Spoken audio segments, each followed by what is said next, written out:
I don't think people understand just how unreal New Zealand truly is. Picture a land so unreal, Hollywood doesn't just film there, it borrows it to create entire fantasy worlds. A place so hidden on some maps, it was once left out entirely. Here, Christmas morning is barefoot on golden beaches. Dinner might include bugs most people would run from, and one hill's name is so absurdly long it shattered world records along with a few tongues. This is New Zealand, where volcanoes breathe like slumbering gods, where caves shimmer with galaxies of living light, and where Maori religions don't belong to the past. They walk beside you in the present. It's wild, it's magical, it's impossibly real.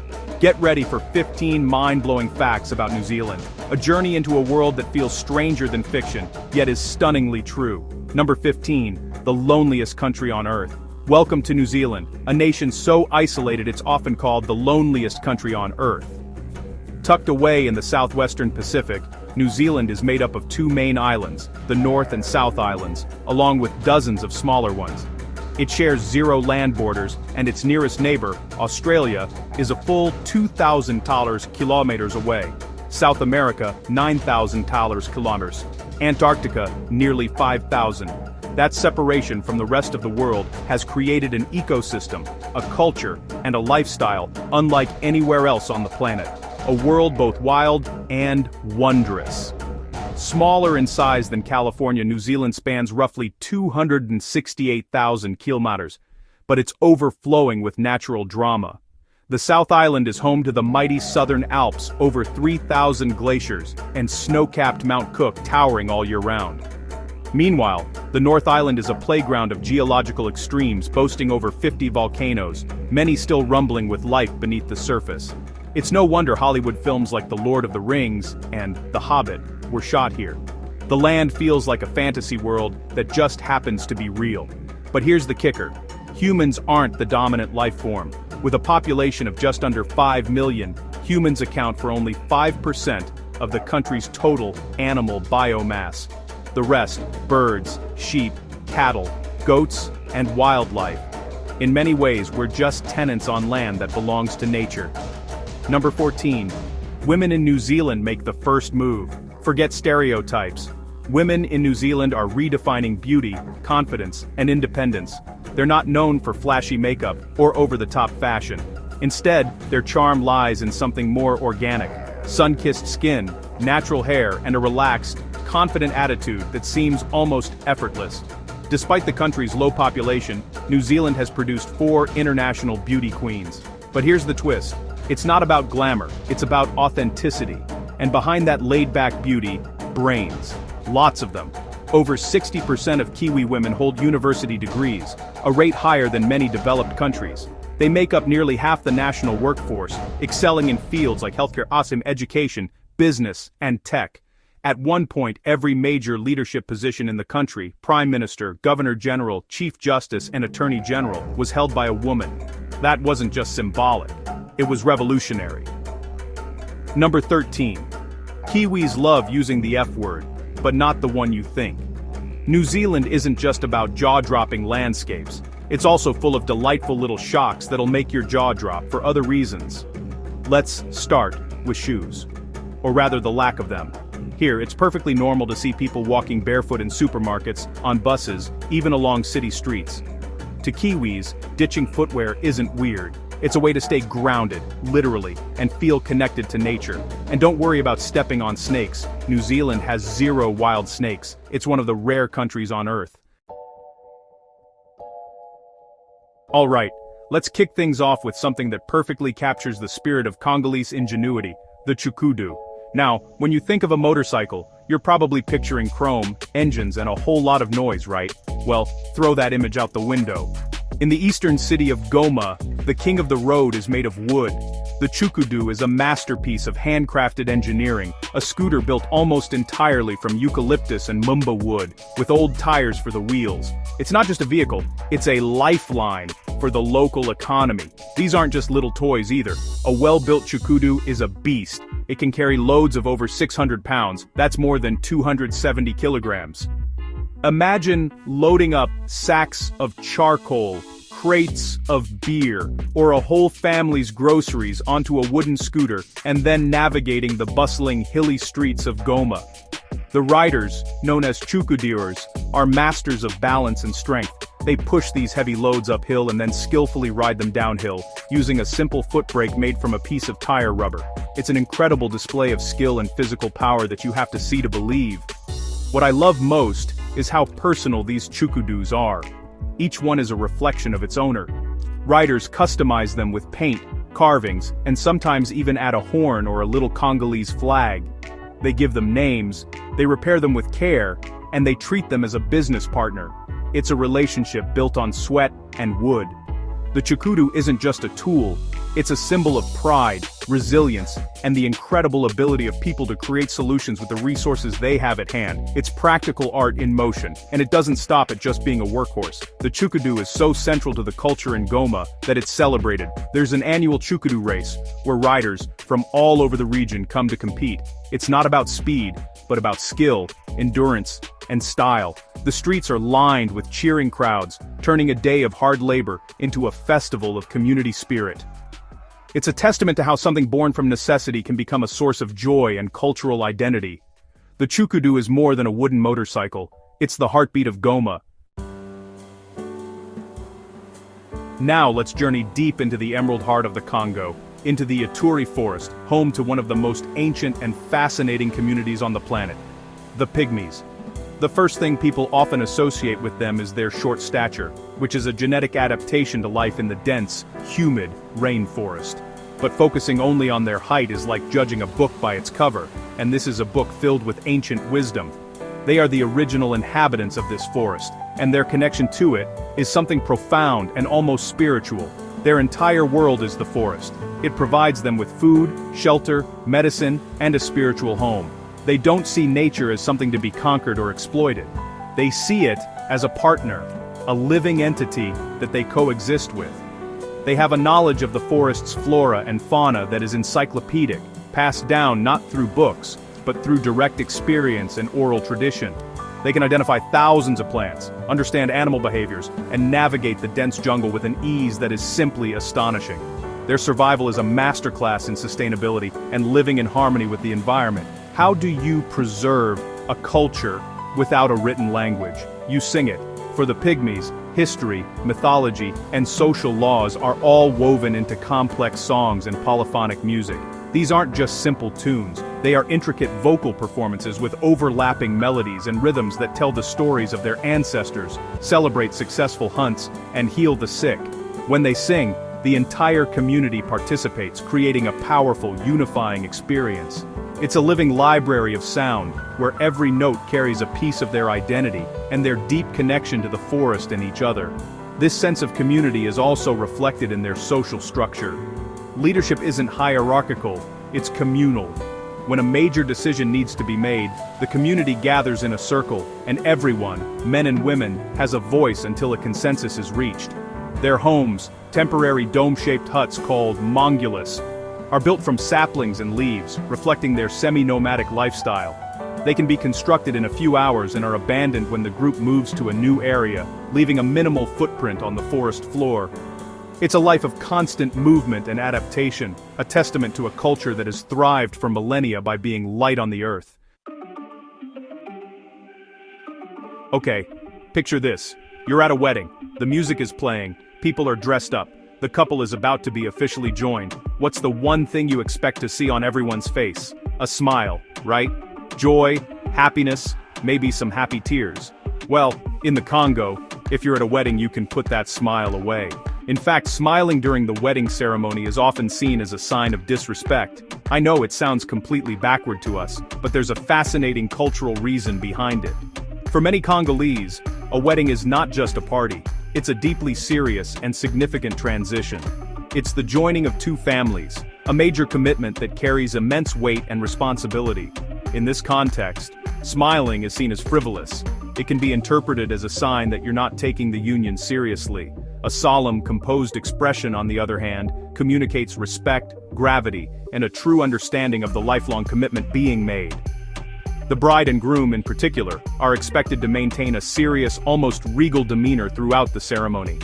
Think of it this way. In Western cultures, the wedding day is often framed as the happiest day of your life. a culmination of a romantic story. In Congolese culture, it's more like the first day of a serious job. It's the beginning of a partnership that will involve challenges, require strength, and demand unwavering dedication. The solemnity is a way of acknowledging the reality and importance of that journey. It's a promise not of constant happiness, but of steadfast commitment through thick and thin. Of course, this doesn't mean Congolese weddings are somber, joyless affairs. Far from it. Once the formal ceremony is over and the couple is officially married, the atmosphere completely shifts. The reception is a massive celebration filled with incredible music, dancing that goes on all night, amazing food, and yes, plenty of laughter and smiling. The seriousness is for the sacred moment of the union itself. Once that's done, it's time to party. It's a beautiful cultural nuance that reminds us that joy and seriousness aren't mutually exclusive. They just have their proper time and place. If you want to see a masterclass in walking with purpose, just watch a Congolese woman. There's a certain way they carry themselves, a combination of power, grace, and unshakable confidence that is absolutely mesmerizing. It's not just about fashion, although man, they are impeccably dressed in vibrant Laputa fabrics. It's really in their posture, their gait, the way they command a space just by entering it. They could walk onto any high-fashion runway in Paris or Milan and completely own it, without even trying. This elegance isn't just for show, it's a reflection of their role in society. Congolese women are, in many ways, the backbone of the family and the community. They are mothers, entrepreneurs, market vendors, and leaders. They often bear the primary responsibility for raising children, managing the household, and generating income. You'll see them at the market, expertly negotiating prices, or carrying heavy loads on their heads with a poise and balance that, honestly, just defies gravity. This daily life of hard work and responsibility cultivates a deep inner strength that radiates outward. Their style is a huge part of this expression. The Laputa is more than just clothing, it's a statement. The fabrics are bold, colorful, and often feature intricate patterns that can tell a story or convey a message. The way a woman ties her head wrap, the cut of her dress, the accessories she chooses, it's all a form of personal and cultural expression. It's a way of celebrating their identity and femininity in a world that often demands so much from them. It's a vibrant display of beauty and resilience. This combination of strength and elegance is a powerful force. Congolese women navigate complex social and economic landscapes with incredible resourcefulness. They are known for their strong will and their ability to persevere through adversity. So when you see that powerful walk, that regal posture, and that confident gaze, you're not just seeing a beautiful woman, you're seeing the embodiment of a culture's strength, the quiet dignity of a survivor, and the fierce elegance of a queen in her own right.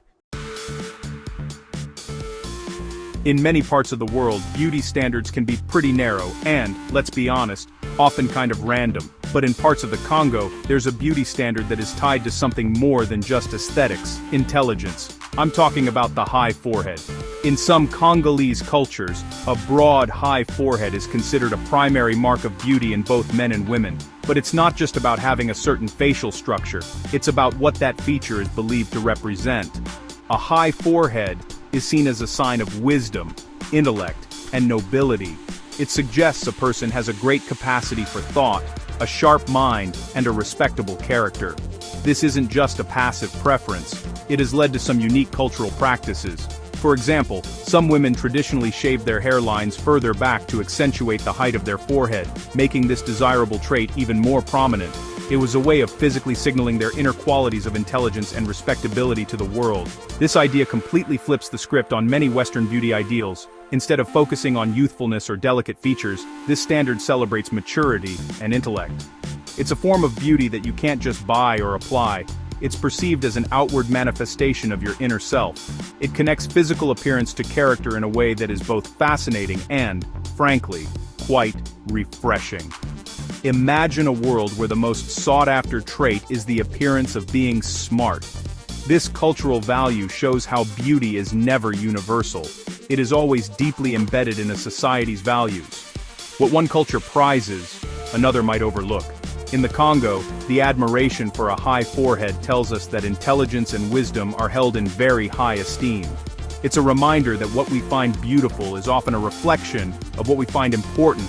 It's not just about the face, it's about the mind behind it. We've already talked about the Chukudu, but the Congolese genius for transportation doesn't stop there. The creativity born from necessity is a recurring theme, and it's on full display with their handcrafted wooden bicycles. These are not the sleek, lightweight racing bikes you might be thinking of. Much like the Chukudu, these are sturdy, functional workhorses built from wood, scrap metal, and whatever other materials are available. They are a testament to incredible resourcefulness and engineering skill. Imagine building a fully functional bicycle, capable of carrying hundreds of pounds, primarily out of wood. The frame, the handlebars, sometimes even parts of the wheels are all carved and assembled by hand. These aren't mass-produced in a factory. They are created in small, local workshops by artisans who have perfected their craft over years. Each bicycle is a unique creation, tailored to the specific needs of its rider and the tough terrain it will have to navigate. These wooden bikes are essential for commerce and daily life, especially in rural areas where paved roads are scarce and motorized vehicles are a luxury. They are used to transport everything from agricultural produce, like bananas and manioc, to charcoal and building materials. You'll see riders balancing impossibly large and heavy loads, pushing their bikes for miles over dirt tracks. It's a grueling job that requires immense physical strength and endurance, but these wooden bicycles make it possible. This is more than just a quaint rustic tradition. It's a dynamic and practical solution to a real-world problem. It demonstrates a deep understanding of mechanics and materials, and an ability to innovate with limited resources. These wooden bicycles, alongside the Chukudus, are not relics of the past. They are a vital part of the present-day transport infrastructure in many parts of the Congo. They represent a powerful form of grassroots innovation that is sustainable, repairable, and perfectly adapted to its environment.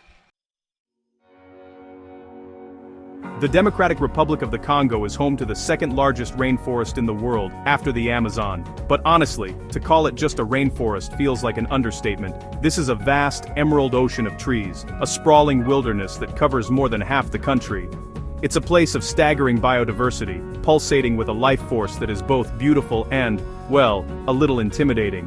And so much of it remains a mystery, unexplored and untouched by the outside world. These jungles are not just a collection of trees, they are a complex living ecosystem that holds countless secrets. They are home to species that are found nowhere else on Earth, like the elusive okapi with its zebra-striped legs and giraffe-like head, and the bonobo, our closest living relative, known for its peaceful, matriarchal society. New species of plants, insects, and even larger animals are still being discovered here, hidden away in the dense undergrowth and high canopies. For centuries, these forests have been a place of myth and legend. They are seen as the home of powerful spirits and the source of traditional medicine. For the communities that live within and around them, the jungle is a pharmacy, a supermarket, and a sacred temple all in one. The knowledge they hold about this environment is immense, passed down through generations, and it's a knowledge that modern science is only just beginning to appreciate. Every vine, every leaf, every root has a purpose and a story.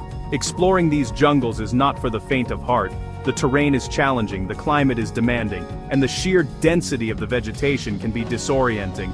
It's a world that commands respect, but for those who venture in, the rewards are immense. It's a chance to witness nature in its most raw and powerful form, to feel the ancient pulse of the earth, and to understand that there are still places on our planet that hold deep, profound secrets waiting to be discovered, or perhaps meant to be left in peace.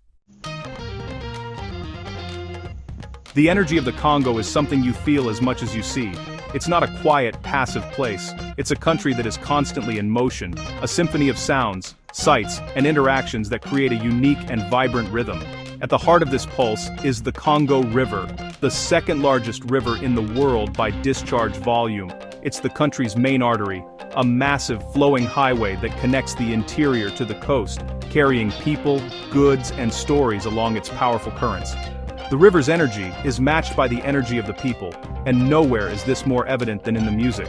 The drum beat is the heartbeat of the Congo. From the intricate rhythms of traditional ceremonies, to the infectious soukous music that has conquered dance floors across Africa and the world, rhythm is everything. Music isn't just entertainment, it's communication, it's celebration, it's a way of life. The sound of drums can echo from a village, or a guitar riff can spill out of a bar in Kinshasa, and instantly, the air is charged with energy. But the pulse of the Congo isn't just in the loud sounds, it's in the quiet moments too. It's in the glances, exchanged between people in a bustling market, a silent communication that can convey a whole conversation. It's in the shared laughter, the expressive gestures, the way people interact with a passion and an intensity that is captivating. There's a directness and an emotional honesty in these interactions that is incredibly powerful. This constant thrum of energy is everywhere. It's in the vibrant colors of the women's laputas, the controlled chaos of the city traffic, the fervent prayers in a church, and the joyful shouts of children playing football in the street. The Congo is a country that is fully and unapologetically alive. It pulses with a raw, creative, and resilient energy that gets under your skin and stays with you long after you've left. If you had to describe the DRC in one word, tame would not be it. This is a country with a fierce, untamed spirit. It's a spirit forged in a history of immense challenges, from a brutal colonial past to political instability and conflict. But instead of breaking the country, this history seems to have instilled in it a powerful, almost defiant, resilience. The Congolese spirit is not about quiet endurance. It's about loud, vibrant, and creative survival. This fierceness is reflected in the land itself. The volcanoes of the Virunga Mountains, which sometimes light up the night sky with their fiery glow. The powerful rapids and waterfalls of the Congo River that make much of it unnavigable. The impenetrable jungles that have resisted easy exploitation. Nature in the Congo is not gentle, it is grand, powerful, and demands respect. It's a landscape that mirrors the spirit of its people, strong, untamed, and possessing a deep, formidable power. You see this fierce spirit in the art. Congolese art, whether it's painting, sculpture, or music, is rarely subtle. It is bold, expressive, and often confronts difficult subjects head-on. The painters of the Kinshasa school create fantastical, chaotic canvases that capture the frenetic energy of urban life. The musicians sing with a passion and power that is undeniable. It's an art that doesn't whisper, it shouts, it sings, it demands to be seen and heard. This untamed quality is what makes the Congo so compelling. It's not a country that has been sanitized for tourists, or that fits neatly into Western expectations. It is unapologetically itself. It's a place of incredible beauty and immense challenges, of profound joy and deep sorrow. This fierce spirit is a source of incredible creativity and strength, allowing people to not just survive, but to create, to celebrate, and to live with an intensity that is truly extraordinary. We mentioned it earlier, but it really deserves its own chapter because it's just that cool. The annual Chukudu race in Goma. Forget Formula 1, forget NASCAR. This is racing at its most raw, its most grassroots, and honestly, its most impressive. Every year, the city of Goma puts on a festival to celebrate its iconic wooden scooter, and the main event is a race that pits the strongest and most skillful Chukudoers against each other in a thrilling display of human power. The race course isn't some pristine manicured track. Nope, it's the actual streets of Goma with all their potholes, their hills, and, their chaotic traffic. The race usually starts right at the top of a long hill. The first part of the competition is a brutal, uphill push. The riders, muscles straining, have to shove their Chukudus, often still loaded with symbolic sacks of goods, up a steep incline. This is a pure test of strength and endurance, and the crowds that line the streets just roar with encouragement. Once they reach the summit, that's when the real fun begins. The riders hop on their wooden steeds for a high-speed downhill descent. This is where skill truly takes over. They navigate turns, avoid obstacles, and control their speed using only their body weight and a primitive foot brake made of rubber. Reaching speeds that can be genuinely dangerous, they hurtle towards the finish line. It's a breathtaking spectacle of balance, courage, and expert control. The Chukudu race is more than just a competition. It's a celebration of a unique part of Goma's identity. The winner doesn't just get a prize, which can range from money to a new mattress, or even a goat. They get bragging rights, and the respect of the entire community. The event, often sponsored by the local UN peacekeeping mission and local businesses, brings the whole city together. It's a day to honor the hard work, ingenuity, and spirit of the Chukudoers, turning their daily grind into a moment of glory and city-wide celebration. In a world full of top-down leadership, boardrooms, and rigid hierarchies, the Pygmy communities of the Congo offer a powerful alternative: the circle. When a decision needs to be made that affects the entire group, be it moving camp, organizing a hunt, or resolving a dispute, they don't defer to a single chief or ruler. Instead, the community gathers, sits in a circle, and talks. This is their form of governance, a deeply democratic process centered on achieving consensus. The circle itself is symbolic. There is no head of the table, no front of the room, everyone is on the same level, and everyone is facing each other. This physical arrangement really reinforces the social ideal that every member's voice is important. Men, women, and even older children are encouraged to speak their minds, share their perspectives, and contribute to the discussion. It's a process that can be long and deliberate, but the goal isn't speed, it's inclusivity. The discussions continue until everyone is in agreement. Now, this doesn't mean that everyone gets their first choice, but it does mean that the final decision is one that everyone can live with. It's a system built on mutual respect and the understanding that the well-being of the group depends on the harmony within it. Forcing a decision on a dissenting minority would create resentment and fracture the community, which is something their cooperative lifestyle just cannot afford. This model of communal decision-making is a powerful lesson in social cohesion.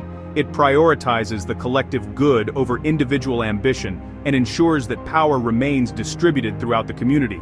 It's a slow, patient, and deeply human way of governing themselves that has allowed them to navigate the complexities of forest life and maintain a strong social fabric for thousands of years. It's a reminder that leadership can be a shared responsibility, not just a position of authority. Imagine if your history books, your laws, and your favorite stories weren't written down but were sung into existence every day. For many indigenous communities in the Congo, especially the Pygmies, this is reality. Their entire cultural heritage, their history, their myths, their practical knowledge of the forest, is encoded in music. Oral history through song is not just a tradition, it's really their primary method of preserving and transmitting knowledge across generations. These are not simple campfire songs. The music is often incredibly complex, characterized by dense polyphony, where multiple independent vocal melodies are woven together to create a rich, layered sound. Each person has a part, and the interlocking rhythms and harmonies create a whole that is greater than the sum of its parts. It's a musical style that totally reflects their communal ethos. Everyone contributes to create a beautiful, unified whole. A song might tell the story of a great hunt from generations ago, teaching younger hunters the techniques and the spiritual reverence required. Another might be a lullaby that contains a map of safe and dangerous parts of the forest. Healing ceremonies are often centered around specific songs believed to have curative powers. The music is functional, spiritual, and historical all at once. It's a living, breathing archive that is constantly being performed and renewed.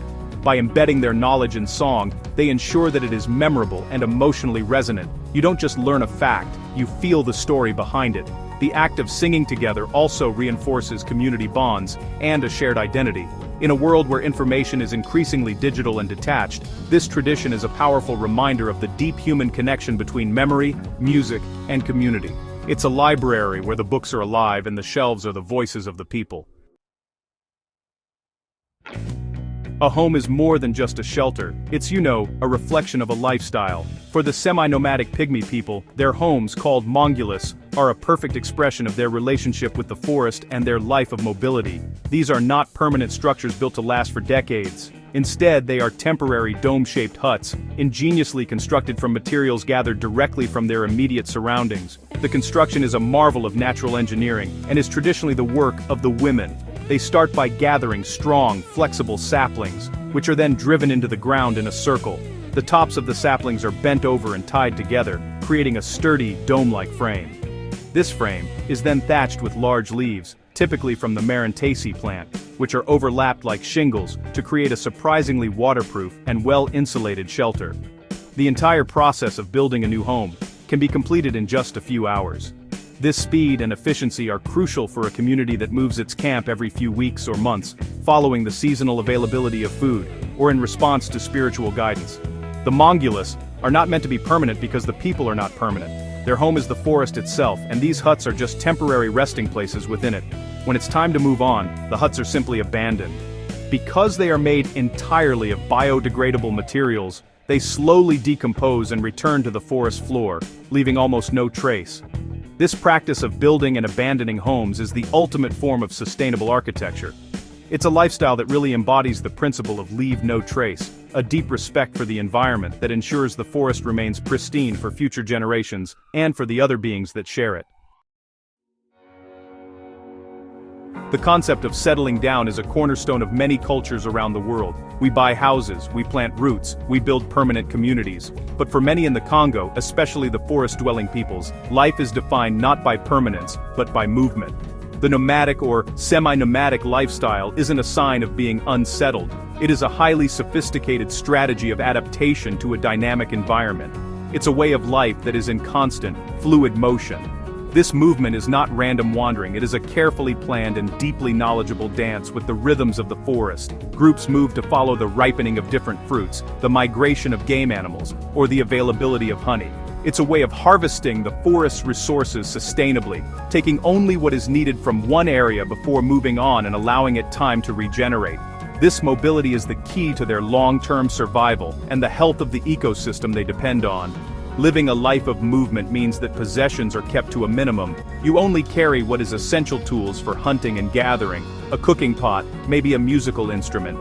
This material simplicity is not a sign of poverty, but a practical requirement of a mobile existence. The true wealth lies not in objects, but in knowledge. The mental map of the forest, the understanding of its plants and animals, and the strong social bonds that hold the community together on their journey. This way of life challenges our fundamental ideas about home and security. For nomadic peoples, home is not a single, fixed place. It is a territory, a network of relationships, and a state of being within the forest. Security comes not from walls and locks, but from mobility, adaptability, and a deep reciprocal relationship with the natural world. It's a profound philosophy of life, one that sees constant change not as a threat, but as the very essence of existence. So, what do you get when you put all these pieces together? The wooden motorcycles, the serious weddings, the forest guardians, the untamed spirit. You get a picture of the Democratic Republic of the Congo that is, honestly, way more complex, fascinating, and human than the one you typically see in the news. The headlines often focus on conflict, poverty, and instability, and while those challenges are real and significant, they are only one chapter in a much, much larger story. The Congo is a country of staggering contrasts. It is a place of immense natural wealth that has fueled global technologies, yet many of its people live with incredible simplicity. It is a place with a history of deep trauma, yet it produces some of the most joyful and life-affirming music on the planet. It is a place where ancient traditions coexist with modern, bustling cities, creating a culture that is constantly evolving and reinventing itself. To truly begin to understand the Congo is to embrace these contradictions. It's to look past the easy narratives and see the ingenuity of the Chukudu, the elegance of the women in the market, the wisdom in the Pygmies' song, and the fierce creativity in the artist's painting. It is to recognize that resilience is not just about surviving, it's about creating, celebrating, and living with a passion and intensity that is breathtaking. This is a land that defies easy categorization. It doesn't fit into a neat little box. It challenges your preconceptions and forces you to look deeper. The Congo is not a problem to be solved. It is a mystery to be explored. It is a vast, powerful, and deeply human place that holds countless stories, secrets, and lessons for the rest of us. It is a land that the world has barely begun to understand, and its story is still being written every single day by its incredible people. From the handcrafted wooden motorcycles of Goma to the ancient songs of the Ituri forest, the Democratic Republic of the Congo is a place that, honestly, just pulses with a life force all its own. We've seen how seriousness at a wedding is a sign of respect, how a high forehead can be a mark of intelligence, and how a whole economy can be carried on the back of wooden scooters.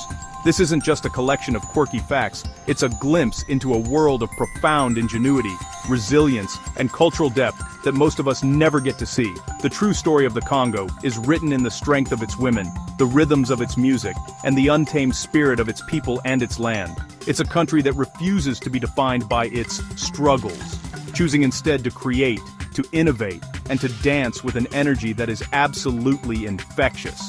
It reminds us that there is so much more to our world than what we see on the surface, so many stories waiting to be heard, if we only take the time to listen. If you enjoyed these facts, like and subscribe for more amazing stories from around the world. So, the next time you hear about the DRC, I hope you'll remember the fierce elegance, the vibrant markets, and the deep, abiding connection between people and nature. Remember the country that moves to its own powerful, unapologetic beat. This is the Democratic Republic of the Congo, mysterious, fierce, and alive, in ways the world has barely begun to understand.